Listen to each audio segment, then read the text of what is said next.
do a neural glide or a nerve floss for the median nerve now. And this is really good for wrist or thumb pain, carpal tunnel syndrome, because the median nerve runs through the carpal tunnel. So if you get any pins and needles in the hand, this might be the nerve that helps you out.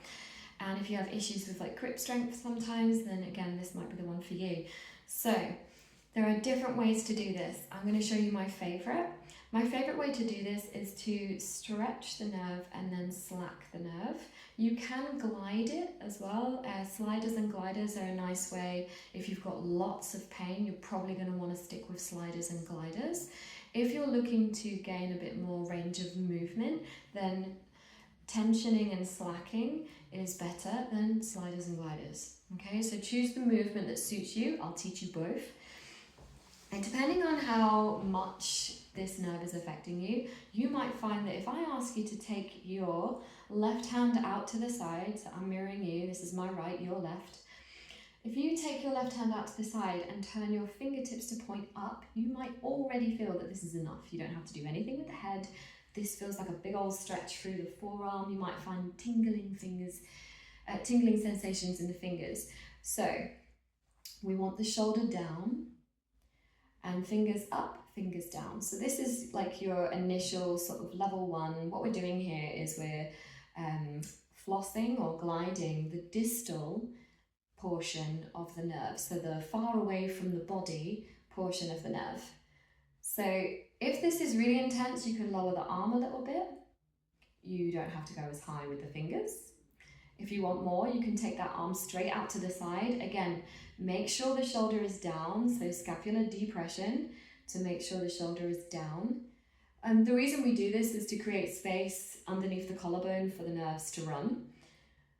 Now, if we were going to take this into a slider and glider, then when the fingertips are up, this is the distal end of the nerve in its most stretched out position.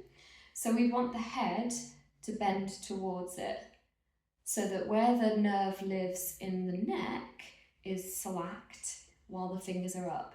Then when the fingers come down, we can bring the chin down and come into lateral flexion on the other side. So now I'm taking the neck portion or the proximal end of the median nerve and I'm stretching it, shoulder down, and the distal end is relaxing. Now, you could leave the head here and bring it into its most tensed position, big tension, and then slack off. And then big tension, and then slack off. So the nerve is stretched out as much as possible, and then both ends of the nerve are relaxed. Now, that would only be something you'd do if you wanted to go through, relax your arm, if you wanted to go through like creating more range of motion. Maybe you have some issues with tightness and you want more range of motion. Tensioning and slacking would be what I would do. Let's go to the other side. So if you are more dealing with pain and maybe pins and needles in the hands, then you might want to stick with the sliders and gliders for now. You can always give both a try.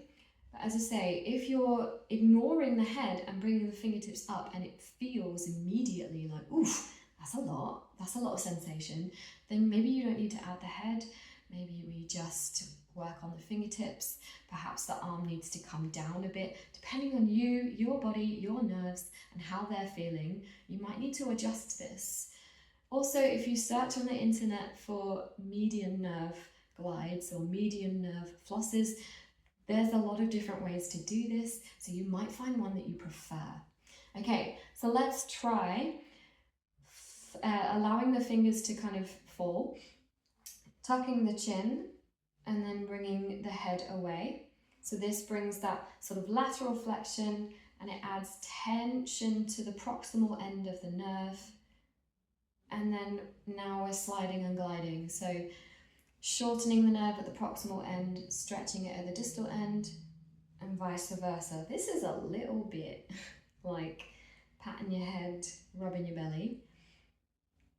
But hopefully it makes sense. Hopefully you understand that I'm stretching the end of the nerve that's attached to the head, and now I'm stretching the end of the nerve that attaches to my fingers.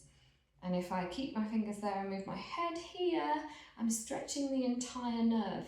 So the only reason I would do this is I'm saying to that nerve, hey, guess how long you are? You're this long.